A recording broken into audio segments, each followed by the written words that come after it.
So thank you so much for coming on. I'm so glad to be here, Andrew. So could you state your name real quick and then the title and what you do? You bet. My name is Courtney Sale, and I am the Nancy L. Donahue Executive Artistic Director at Merrimack Repertory Theatre.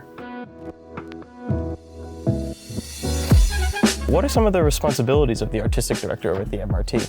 Oh, it's different every day, which is why I love my job and I love what I do. But from a high-level perspective, I am the person responsible for curating all the shows that we put on our season. So I like to make the analogy that I'm setting the table for guests to gather and have a great meal, which is a metaphor around a play, and then I'll leave that metaphor alone.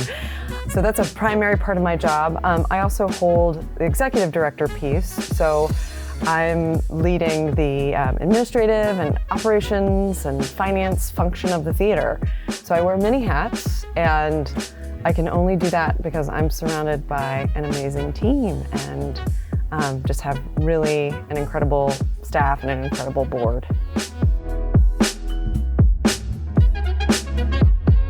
What has your journey into the artistic director look like? Sorry. Right now that question makes me want to I just need to take a nap. No, I mean, I grew up in the middle of Virginia, not near any access to professional arts. So the organizations that I've been completely so lucky to work at are not things that I had a model for as a young person. I would see, this is back pre-streaming television and cable. We had 3 channels, and there was a public television channel. And occasionally on Sunday mornings, they used to run a show called Breakfast with the Arts. And it was ballet and theater and opera, and it was all filmed things from New York.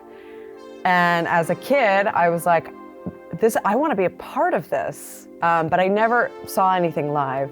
Mercifully, I had parents who just encouraged me every step of the way. And so my path has been this very adventure-eager, open, jumping into things and being ready to absorb and learn all that I can. I ended up going to undergrad in Seattle, studying theater, really sought out mentorship. And those folks are now my colleagues and my friends, and it's fun to be able to hire them now, pay their paychecks. But yeah, I think bring and continue to, hopefully to bring sort of entrepreneurial spirit to this. It's all I've ever wanted to do. I'm not well-rounded. This is the thing I want to do. And so, I think people who stay in the theater are they're a self-selecting bunch because there's so many reasons not to do it.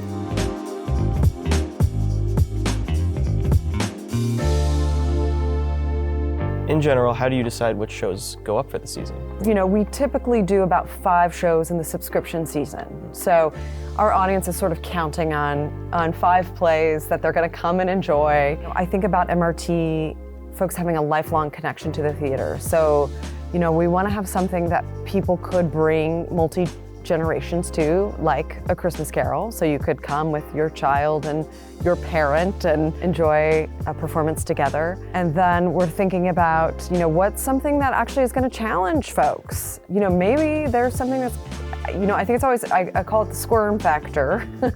There should be something on the season that makes you a little uncomfortable, that maybe you don't like, but that has been provocative in your thinking and given you something to grapple with, because I think that is one of the jobs of theater. And then, we're thinking about what sort of pure entertainment? What are we delivering up that people can come and laugh and forget about how stressed they are or how precarious the world is and have a really good time?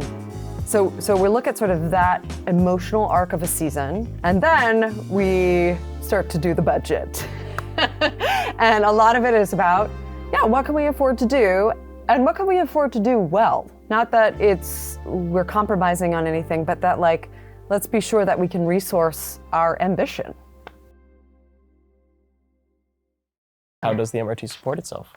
MRT is a non-for-profit organization, so our revenue comes from about 40% ticket sales and 60% contributed revenue. So donors, foundations, corporations, folks who understand, believe in the mission of MRT, want to support what it's doing in community.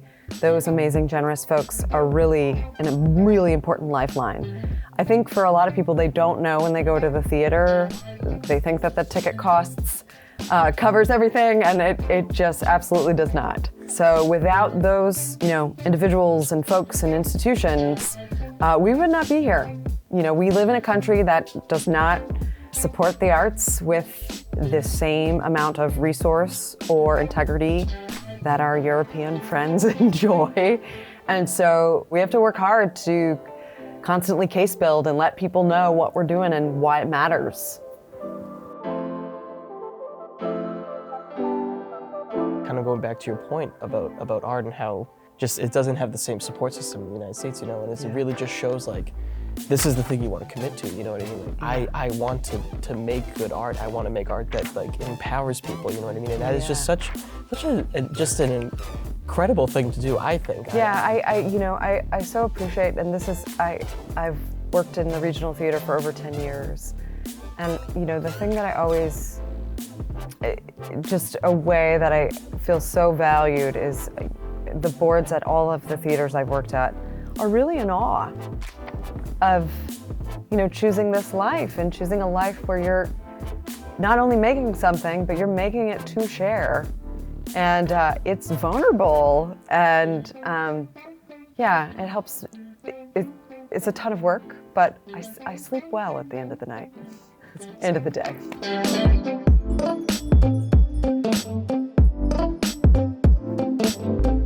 Are there any plays or performances that have left a profound impact on you? Oh gosh, so many. At MRT or just in my life? It can be both, at MRT or just in general. Is there anything like that you've experienced in theater that just is like, wow, like really, just pulling you back and kind of just like resonated with you as you've worked? Yeah, I guess something that set me on fire as a young artist. I went to undergrad in Seattle, and Peter Brook was touring his version of Hamlet. And Peter Brook, for those who don't know, is a renowned theater director and thinker. He recently passed. The theater that Peter makes is global. So he casts artists from all over the globe and brings them together around story. And I was very fortunate to be chosen as one of 16 emergent directors to participate in a workshop with him around the play. And it was the first time I watched Hamlet that I felt like I didn't need to read this to know what was happening. And Hamlet felt new to me. And Hamlet felt expansive. And, the majority of the cast, English was either their second or third language.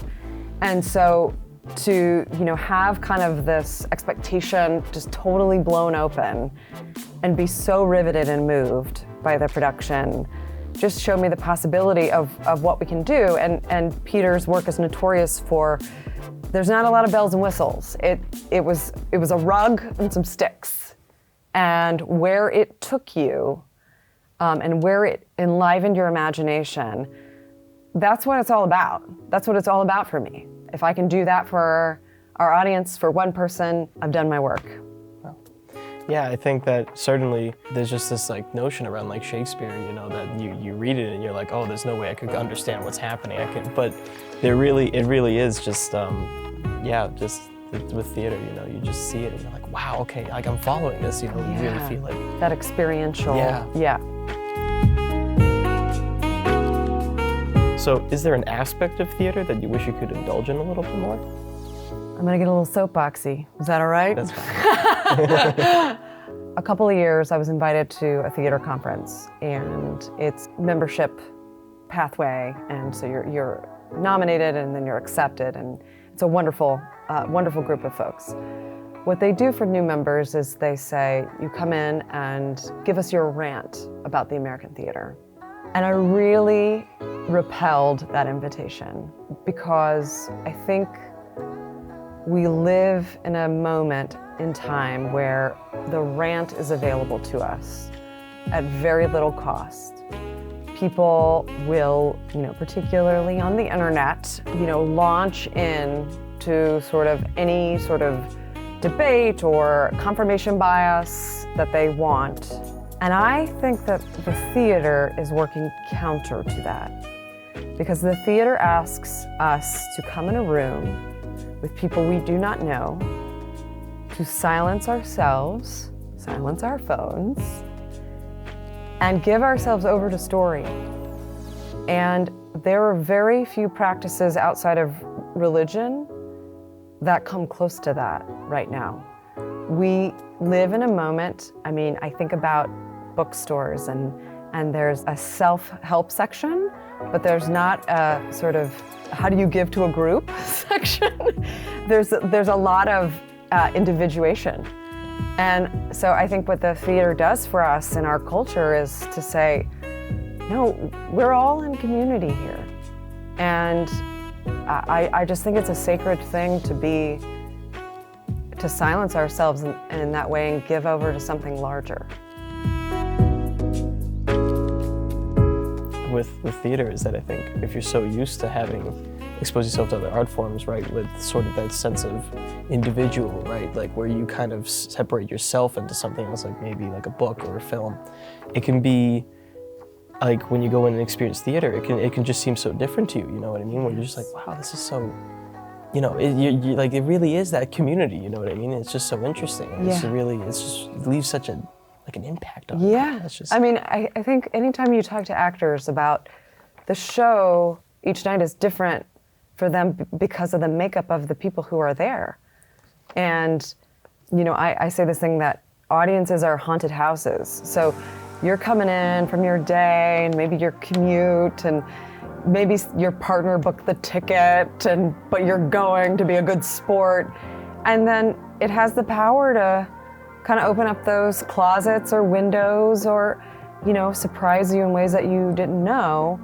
And that is happening in the presence of others. How does the MRT engage the community?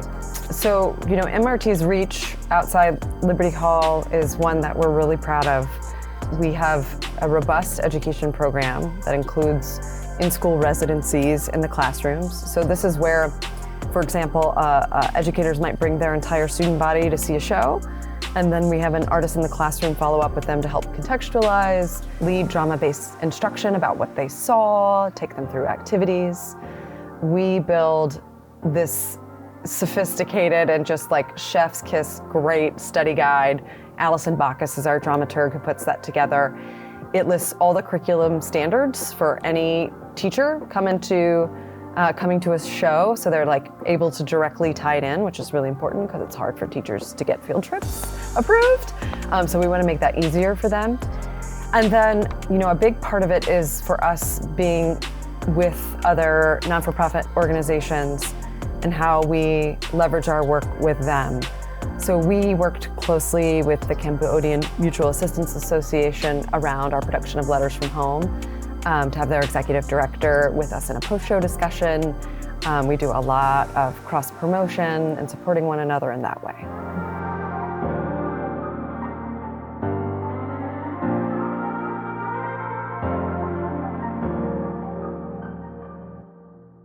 Would you like to see maybe more Lowell-based stories come out of the MRT? Oh, yes. I think it's actually one of our moral imperatives, being a theater situated in Lowell. And it's been so exciting and heart-opening for me to watch our audiences enjoy those stories, engage those stories. Andrew, you know this. We have an adaptation of A Christmas Carol, and it really centers on Dickens' time in Lowell. And it was so beautiful to watch that show every night with an audience, because anytime the word Lowell is mentioned, there is thunderous applause. There's such pride in place. And, we have such a rich history here. We have had incredible people here. There are many stories to tell. So I think we're just at the beginning. And that's a trend and an intention that we're going to keep pursuing.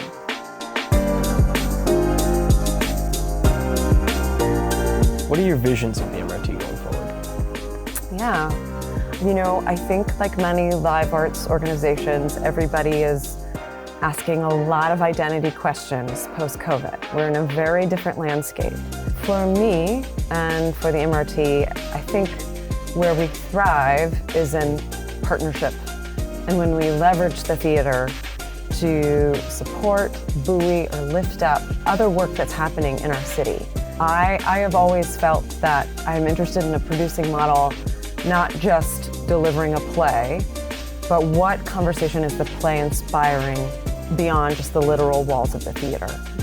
And we were recently able to do that with a piece called Letters from Home, which was written by a Khmer writer named Kalyan Ung.